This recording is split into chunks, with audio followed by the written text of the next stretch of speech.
দুপুরে রান্দাবান্না নিয়ে আসলাম। তা হ্যালো এভরিওয়ান, আশা করি সবাই ভালো আছো। তোমাদের আশীর্বাদে আমি অনেকটাই ভালো আছি।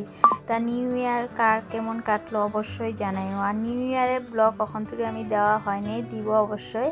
তাই যে আজকে রান্নাতে আছে তোমার বেগুন ভাজি, ফুলকপি ভাজি, আর তার সাথে করব লাউ দিয়ে মুসুর ডাল।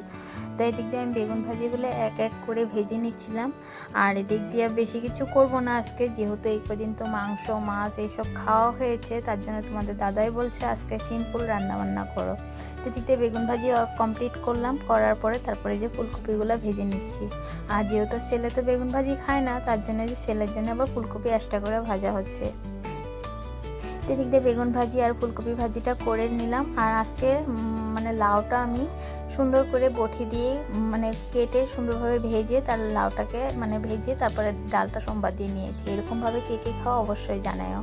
তো রান্নাতে এই কটাই ছিল আজকের মতন, এইটুকুই। সবাই ভালো থেকো, সুস্থ থেকো, বাই।